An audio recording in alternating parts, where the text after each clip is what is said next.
সুপ্রিয় শিক্ষার্থী বন্ধুরা, অনেক অনেক শুভেচ্ছা আর ভালোবাসা আমার মৈঠিক বাংলা চ্যানেলের পক্ষ থেকে। আজ আলোচনা করব কারক নিয়ে। সুপ্রিয় বন্ধুরা, কারক কি? কারক শব্দের অর্থ কি? কারক শব্দের অর্থ হচ্ছে করা। যেমন আমরা বলি ক্ষতিকারক, ক্ষতি করা, আবিষ্কারক, আবিষ্কার করা। এবার দেখা যাক কারক শব্দটিকে ভাঙলে আমরা কি পাই। কারক শব্দ ভাঙলে আমরা পাই ক্রি যোগ অক। ক্রি হচ্ছে একটা ধাতু, ক্রি অর্থ হচ্ছে করা। কারক শব্দের অর্থ যে করে। নামপদ যোগ ক্রিয়াপদ সমান কারক। এটার দ্বারা আমি বুঝিয়েছি এই নামপদের সঙ্গে ক্রিয়াপদের যে সম্পর্ক তাকে কারক বলে। এখানে প্লাস চিহ্ন দিয়ে বোঝানো হয়েছে সম্পর্ক। নামপদের সঙ্গে ক্রিয়াপদের যে সম্পর্ক তাকে কারক বলে। নামপদ বলা হয় বিশেষ্য এবং সর্বনামকে। সুপ্রিয় বন্ধুরা, আমরা নামপদ দুইটা পদকে বলি, বিশেষ্য এবং সর্বনাম। অর্থাৎ এই বিশেষ্য ও সর্বনামের সঙ্গে ক্রিয়াপদের যে সম্পর্ক সেটা হচ্ছে কারক। তাহলে কারক সম্পর্ক বুঝায় ক্রিয়ার সঙ্গে বিশেষ্য এবং সর্বনাম পদের, অর্থাৎ নাম পদের। আমি লিখে দিয়েছি ক্রিয়াপদের সঙ্গে বাক্যের বিশেষ্য সর্বনাম পদের সম্পর্ক বুঝায়। কারক সম্পর্ক বুঝাতে বিশেষ্য সর্বনাম পদের সঙ্গে সাধারণত বিভক্তি ও অনুসর্গ যুক্ত হয়ে থাকে। বিভক্তি ও অনুসর্গের উপর আমার আরো ভিডিও আসবে। সুপ্রিয় বন্ধুরা, তাহলে এবার দেখা যাক ক্রিয়াপদের সঙ্গে বিশেষ্য সর্বনাম পদের সম্পর্কটা কিভাবে থাকে। আমি উদাহরণ দিয়েছি, আরস বই পড়ে। আরস বই পড়ে, এখানে পড়ে এটা হচ্ছে ক্রিয়া, এটা একটা কাজ। আর এই ক্রিয়াটা সম্পাদিত হয়েছে, এই ক্রিয়াটা সম্পন্ন হয়েছে কিসের মাধ্যমে? বইয়ের। অর্থাৎ এই যে পড়ে কাজ, পড়াটা তো একটা কাজ, এই কাজটা কোন ধরনের কিভাবে সম্পন্ন হলো? বই পড়ার মাধ্যমে। এ কারণে বই হচ্ছে কর্ম। কর্ম হচ্ছে ক্রিয়ার আশ্রয়, অর্থাৎ যাকে আশ্রয় করে ক্রিয়া সম্পন্ন হয়। তাহলে পরে এই ক্রিয়াটা সম্পন্ন হয়েছে কাকে আশ্রয় করে? বইকে আশ্রয় করে। বই হচ্ছে কর্ম, কর্ম হচ্ছে ক্রিয়ার আশ্রয়। তাহলে বন্ধুরা এবার একটু দেখি, এই পরে পরে ক্রিয়ার সঙ্গে সম্পর্ক হচ্ছে আরস। আরস হচ্ছে কর্তা, কর্তা হচ্ছে সাবজেক্ট। তাহলে পরে ক্রিয়ার সঙ্গে সম্পর্ক আরসের, কর্তার। আর পরে ক্রিয়াটা সম্পন্ন হয়েছে কাকে আশ্রয় করে? বইকে আশ্রয় করে। তাহলে যাকে আশ্রয় করে ক্রিয়া সম্পন্ন হয় সেটা হচ্ছে কর্ম। আর এই পরে ক্রিয়াটা, এই পরে ক্রিয়ার সঙ্গে সম্পর্ক হচ্ছে আরসের, আরস হচ্ছে কর্তা। তো এই যে কর্তা, বিশেষ্য সর্বনাম, আবার কারক হচ্ছে ক্রিয়ার সঙ্গে বিশেষ্য সর্বনামের সম্পর্ক। বিশেষ্য হচ্ছে নাউন, সর্বনাম হচ্ছে প্রোনাউন, আর ক্রিয়া হচ্ছে ভার্ব, আর কর্ম অবজেক্ট, আর কর্তা হচ্ছে সাবজেক্ট। তাহলে এবার লিখে দিয়েছি কারক হচ্ছে 6 প্রকার, যথা 1 কর্তা কারক। তো এখনকার 9-10-এর যে বই, যেটা নতুন বই, সেখানে কর্তা কারক বলা হয়েছে। আগের বইগুলোতে কর্তা কারককে কর্তৃকারক বলা হতো। কর্মকারক, করণ কারক, অপাদান কারক, অধিকরণ কারক।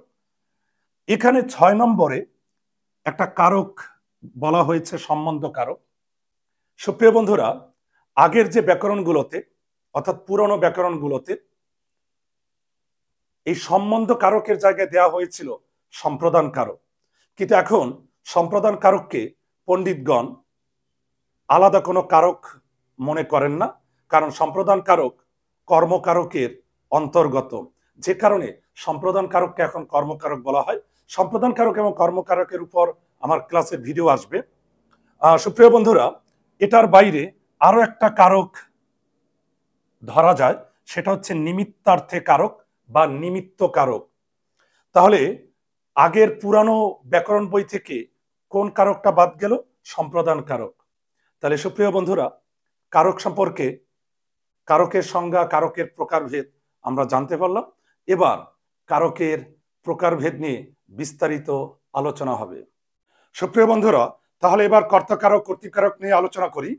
সবার আগে জানতে হবে কর্তা। কর্তা কি? যে ক্রিয়ার কাজটি সম্পন্ন করে, অর্থাৎ যার দ্বারা ক্রিয়ার কাজটি সম্পন্ন হয়, সম্পাদিত হয়, সে হচ্ছে কর্তা। কর্তার ইংরেজি সাবজেক্ট। আর কর্তা আমরা কিভাবে পাবো? কর্তা পাবো ক্রিয়াকে কে অথবা কারা প্রশ্ন করলে যে উত্তরটা পাবো সেটা হচ্ছে কর্তা। তাহলে এবার দেখা যাক। সুপ্রিয় বন্ধুরা, আমি এখানে লিখে দিয়েছি যার দ্বারা ক্রিয়া সম্পন্ন হয়, অর্থাৎ যে ক্রিয়ার কাজটি সম্পন্ন করে তাকে কর্তা বলে।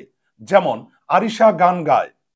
আমি যদি এখন ক্রিয়াকে কে প্রশ্ন করি যে কে গান গায়? আরিশা। তাহলে আরিশা হচ্ছে কর্তা, আরিশা হচ্ছে সাবজেক্ট, আর গায় এটা হলো ক্রিয়া। এই ক্রিয়ার কাজটি সম্পন্ন করেছে আরিশা, তাহলে আরিশা কর্তা, কর্তা হচ্ছে সাবজেক্ট। আমি এখানে লিখে দিয়েছি কর্তার সঙ্গে সম্পর্কিত কারককে কর্তৃকারক বলে। তাহলে এই আরিশা কর্তা, আর এই কর্তার সঙ্গে কানেক্টেড কারককে আমরা বলবো কর্তা কারক কিংবা কর্তৃকারক। এভাবে ক্রিয়াকে যদি কারা প্রশ্ন করি তাহলেও কর্তা পাবো, কর্তৃকারক পাবো, কর্তা কারক পাবো। দেখি, শিক্ষার্থীরা স্কুলে যায়। কারা স্কুলে যায়? শিক্ষার্থীরা। তাহলে কারা প্রশ্ন করলে আমরা কর্তা পাই? শিক্ষার্থীরা। আর এই কর্তার সঙ্গে কানেক্টেড কারককে আমরা বলবো কর্তা কারক। ঠিক এভাবে নোভা ছবি আঁকে। যদি এবার প্রশ্ন করি কে ছবি আঁকে? নোভা। এই ছবি আঁকার কাজটি সম্পন্ন করলো কে? কার মাধ্যমে এই ছবি আঁকার কাজটা শেষ হয়েছে, সম্পাদিত হয়েছে? সে হচ্ছে নোভা। তাহলে নোভা হচ্ছে কর্তা কারক, আর এই কর্তার সঙ্গে কানেক্টেড কারককে আমরা বলবো কর্তা কারক কিংবা কর্তৃকারক। সুপ্রিয় বন্ধুরা, এবার কর্তা কারকের প্রকারভেদ নিয়ে আলোচনা করব। সুপ্রিয় বন্ধুরা, মনে রাখতে হবে কর্তা সবসময় মানুষ হবে এমন নয়। কর্তা অন্য প্রাণী কিংবা জড়বস্তু হতে পারে। যেমন গরু ঘাস খায়। কে ঘাস খায়? গরু। পাখিরা গান গায়। কারা গান গায়? পাখিরা। সূর্য আলো দেয়। কে আলো দেয়? সূর্য। মাছ সাঁতার কাটে। কে সাঁতার কাটে? মাছ। ফুল ঘ্রাণ দেয়। কে ঘ্রাণ দেয়? ফুল। তাহলে সুপ্রিয় বন্ধুরা, কর্তা, কর্তার ইংরেজি হচ্ছে সাবজেক্ট। কর্তা সবসময় মানুষ হবে এমন নয়, তবে অবশ্যই খেয়াল রাখতে হবে ক্রিয়ার কাজটা কে করছে। ক্রিয়ার কাজের সঙ্গে কর্তার অবশ্যই সম্পর্ক থাকতে হবে। যেমন পাখিরা গান গায়, এখানে গায় ক্রিয়ার সঙ্গে সম্পর্ক হচ্ছে পাখিদের। খায়, এখানে খায় ক্রিয়ার সঙ্গে সম্পর্ক গরুর। সূর্য আলো দেয়, এখানে দেয় ক্রিয়ার সঙ্গে সম্পর্ক সূর্যের। সাঁতার কাটে, এখানে কাটে ক্রিয়ার সঙ্গে সম্পর্ক মাছের। ঘ্রাণ দেয়, এখানে দেয় ক্রিয়ার সঙ্গে সম্পর্ক ফুলের। সুপ্রিয় বন্ধুরা, তাহলে আমরা কর্তা বের করব, দেখতে হবে ক্রিয়ার সঙ্গে সম্পর্ক আছে কিনা কর্তার। আর আমরা জানি কর্তা হচ্ছে নাউন বা প্রনাউন, বিশেষ্য এবং সর্বনাম। তাহলে কর্তা নির্ণয়ের সময় খেয়াল রাখতে হবে যে ক্রিয়ার কাজের সঙ্গে বিশেষ্য এবং সর্বনামের সম্পর্ক আছে কিনা। সুপ্রিয় বন্ধুরা, এবার কর্তা কারকের প্রকারভেদ। তাহলে আমরা দেখি মুখ্য কর্তা। মুখ্য কর্তা হচ্ছে কর্তা নিজে নিজেই ক্রিয়ার কাজ করবে, অর্থাৎ ক্রিয়ার কাজ কর্তা নিজে নিজেই করবে। যেমন হিমেল বই পড়ে, তো এই বই পড়ার কাজটা হিমেল নিজেই করে। এই পড়ার কাজ হিমেল নিজেই করে, এ কারণে হিমেল হচ্ছে মুখ্য কর্তা। প্রযোজক কর্তা আর প্রযোজ্য কর্তা। প্রযোজক কর্তা হচ্ছে যে কাজটি করায় সে হচ্ছে প্রযোজক কর্তা, আর যে কাজটি করে সে হচ্ছে প্রযোজ্য কর্তা। তাহলে একজনে কাজটি করায় আর একজনে কাজ করে। তাহলে দেখা যাক, যে কাজটি করায় সে হচ্ছে প্রযোজক কর্তা, আর যে কাজটি করে সে হচ্ছে প্রযোজ্য কর্তা। তাহলে এখানে গুরুত্বপূর্ণ বিষয় হচ্ছে একজনে কাজটি করায় আর একজনে কাজটি করে। এখানে দুইজন, একজনে করায় আর একজনে করে। তাহলে রাখাল গরুকে ঘাস খাওয়ায়। রাখাল গরুকে ঘাস খাওয়ায়, এখানে ঘাস খাওয়ানোর কাজটি করায় হচ্ছে রাখাল, এ কারণে রাখাল প্রযোজক কর্তা।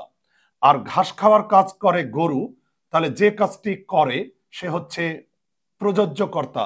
তাহলে সুপ্রিয় বন্ধুরা, একজনে কাজটি করায় সে হচ্ছে প্রযোজক কর্তা, আর একজনে কাজটি করে সে হচ্ছে প্রযোজ্য কর্তা। তাহলে যে করায় সে প্রযোজক কর্তা, আর যে করে সে হচ্ছে প্রযোজ্য কর্তা।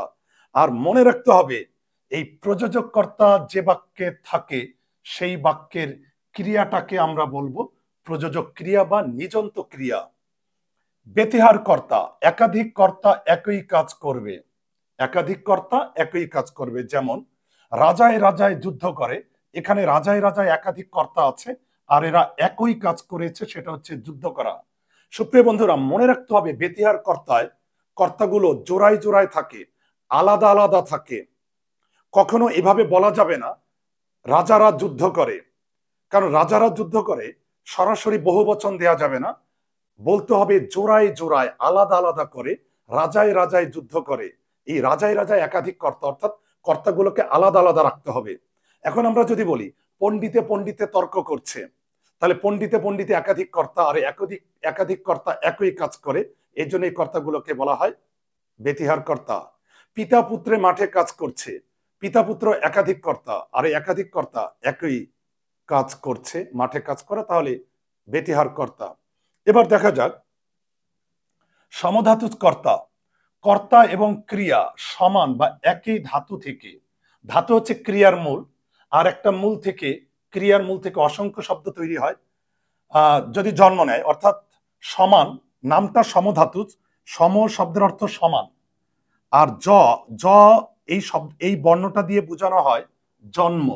তাহলে জ দিয়ে জন্ম আর সম দিয়ে সমান, তাহলে কর্তা এবং ক্রিয়া সমান একই ধাতু থেকে জন্ম নিলে ওই কর্তাকে আমরা কি বলবো? সমধাতুজ।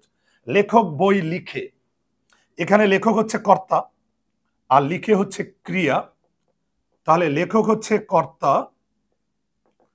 এই কর্তা এবং ক্রিয়া লিখ ধাতু থেকে বা লেখ ধাতু থেকে জন্ম নিয়েছে।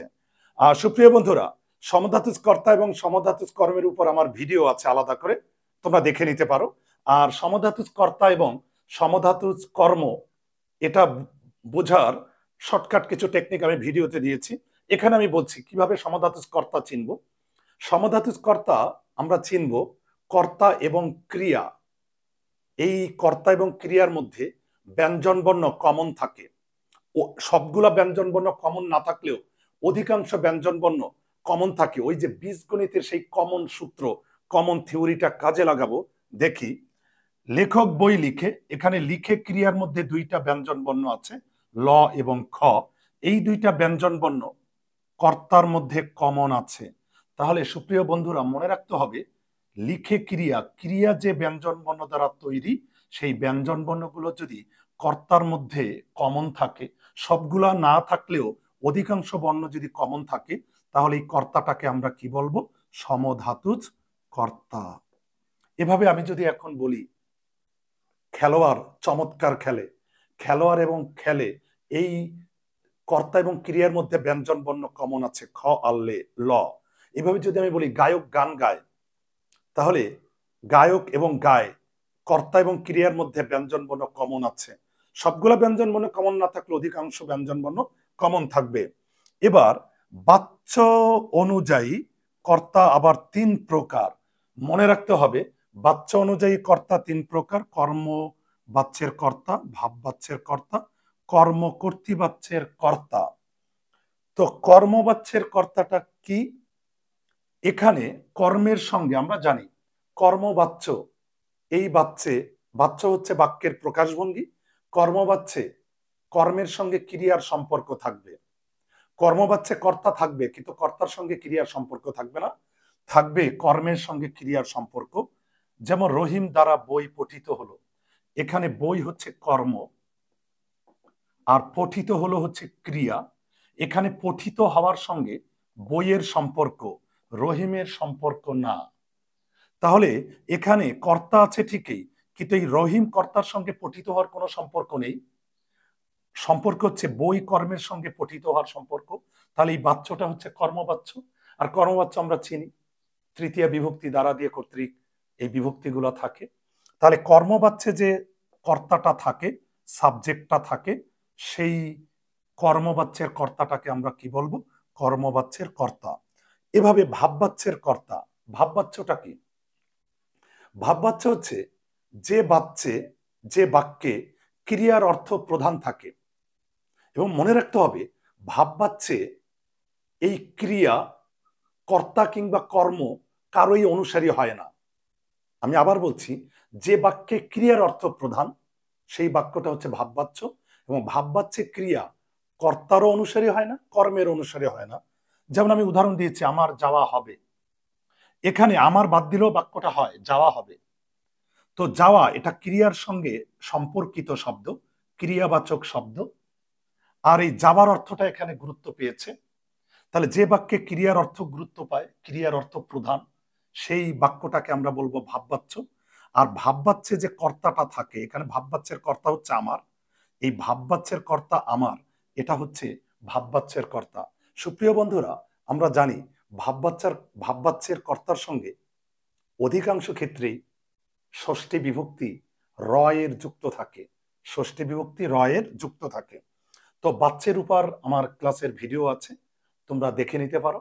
সুপ্রিয় বন্ধুরা, কর্মকর্তৃবাচ্যের কর্তা, এখানে দুইটা জিনিস গুরুত্বপূর্ণ। কর্মকর্তৃবাচ্যের কর্তা, এই নামটা থেকে আমরা বুঝতে পারি যে কর্মকর্তৃবাচ্যের কর্তা, এখানে কর্ম থাকবে কিন্তু এই বাচ্চে কোনো কর্তা থাকবে না।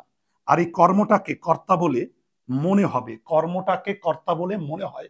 আসলে এই কর্মকর্তৃবাচ্যে কর্তা থাকে না, কর্মটাকে কর্তা বলে মনে হয়। তাহলে একটু দেখি, বাঁশি বাজে, এখানে বাজে হলো ক্রিয়া, আর কি বাজে? বাঁশি। বাঁশি হচ্ছে কর্ম।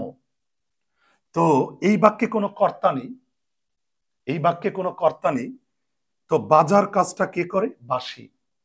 তো বাঁশি কর্ম। তো এই কর্মটাকে আবার কর্তা বলে মনে হয়, কারণ বাজে তো বাঁশি, এই বাজে ক্রিয়ার কাজটা তো বাঁশিই করে, তো কর্তা বলে মনে হয়। তো কর্মটাকে যদি কর্তা বলে মনে হয়, সেই বাক্যটাকে আমরা কি বলবো? কর্মকর্তৃবাচ্য। আর এই কর্মকর্তৃবাচ্যে যেটা কর্ম, সেটাকে আমরা কর্তা বলে মনে করি, কিন্তু আসলে কর্তা নয়। এ কারণে লিখে দিয়েছি কর্মকে কর্তা বলে মনে হয়। যদিও কর্মকর্তৃবাচ্য নিয়ে বিতর্ক আছে, তো কর্তৃবাচ্য বাচ্য নিয়ে আমার ক্লাসে ভিডিও আসবে। তো সুপ্রিয় বন্ধুরা, তো কর্তা কারকের প্রকারভেদ আমরা শিখলাম। তাহলে দেখি তো, প্রযোজক কর্তা প্রযোজ্য কর্তা। যদি আমি বলি মা শিশুকে চাঁদ দেখায়, চাঁদ দেখানোর কাজটি কে করায়? মা। তো যে করায় সে প্রযোজক কর্তা, আর চাঁদ দেখার কাজটি করে শিশু, শিশু প্রযোজ্য কর্তা। এভাবে মুখ্য কর্তা, যদি বলি আরিশা ছবি আঁকে, ছবি আঁকার কাজটা আরিশা সরাসরি করে, এই জন্য মুখ্য কর্তা। তারপর হচ্ছে ব্যতিহার কর্তা, একাধিক কর্তা একই কাজ করবে। যেমন আমি যদি বলি